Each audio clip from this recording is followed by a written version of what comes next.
Hi friends, ಎಲ್ಲರೂ ಹೇಗಿದ್ದೀರಾ? ನಾನು ಚೆನ್ನಾಗಿದ್ದೀನಿ, ನೀವು ಕೂಡ ಚೆನ್ನಾಗಿದ್ದೀರಾ ಅಂತ ಅಂದ್ಕೊಂಡಿದ್ದೀನಿ. ಇವತ್ತು ಎತ್ಕಿದ ಬೇಳೆ ಸಾಂಬಾರು ಹೇಗೆ ಮಾಡೋದು ಅಂತ ಹೇಳ್ತಾ ಇದ್ದೀನಿ.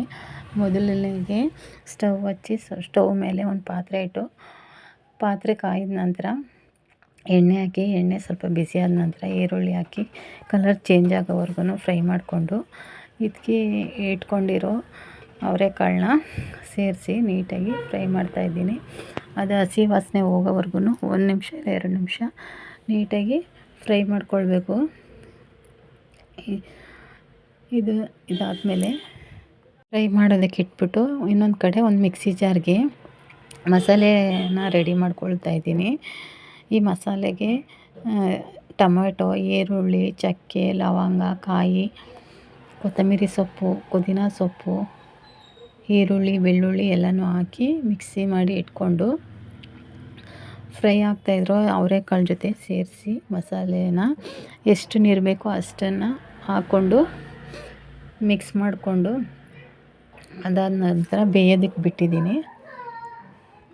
ಬೇಯ್ತಾ ಇದೆ. ಇವಾಗ ಸ್ವಲ್ಪ ಬೆಂದಾದಮೇಲೆ ಅದ್ರ ಜೊತೆಗೆ ಸ್ವಲ್ಪ ಬದನೆಕಾಯಿ, ಕಟ್ ಮಾಡಿ ಇಟ್ಕೊಂಡಿರೋ ಬದನೆಕಾಯಿ ಮತ್ತು ಕಟ್ ಮಾಡಿ ಇಟ್ಕೊಂಡಿರೋ ಆಲೂಗೆಡ್ಡೆನ ಹಾಕ್ತಾಯಿದ್ದೀನಿ.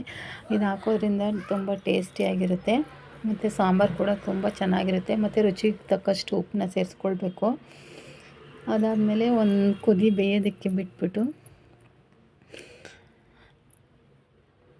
ಇವಾಗ ಇದೆಲ್ಲ ಬೇಯ್ತಾ ಇದೆ. ಖಾರ ಮಸಾಲೆ ಎಲ್ಲ ಹಿಡಿಯೋವರೆಗೂ ಬೇಯಿಸ್ಬೇಕು. ನಾವು ಕುಕ್ಕರಲ್ಲಿ ಮಾಡಿದ್ರೆ ಅದು ಟೇಸ್ಟ್ ಬರೋಲ್ಲ ಮತ್ತು ಬೇಗ ಬೇಳೆ ಎಲ್ಲ ಬೆಂದೋಗ್ಬಿಡುತ್ತೆ ಅನ್ನೋ ಕಾರಣಕ್ಕೆ ನಾವು ತಪ್ಪಲೆನಲ್ಲೇ ಮಾಡ್ತೀವಿ. ಇದು ಅನ್ನಕ್ಕೆ, ಮುದ್ದೆಗೆ ಮತ್ತು ದೋಸೆಗೆ ಎಲ್ಲದಕ್ಕೂ ಚೆನ್ನಾಗಿರುತ್ತೆ.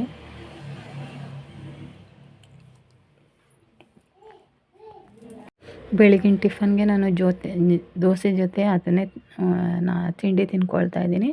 ಮಧ್ಯಾಹ್ನಕ್ಕೆ ಅದೇ ಸಾಂಬಾರಿಗೆ ನಾನು ರೈಸು ಮತ್ತು ಮುದ್ದೆ ಮಾಡ್ಕೊಳ್ತೀನಿ. ತುಂಬ ಚೆನ್ನಾಗಿರುತ್ತೆ. ನೀವೊಂದ್ಸರಿ ಟ್ರೈ ಮಾಡಿ. ಮತ್ತು ನಾನು ಫಸ್ಟ್ ಟೈಮ್ ವಿಡಿಯೋ ನೋಡ್ತಾ ಇದ್ದರೆ ಪ್ಲೀಸ್ ಸಬ್ಸ್ಕ್ರೈಬ್ ಮಾಡಿ, ಕಾಮೆಂಟ್ಸ್ ಮಾಡಿ.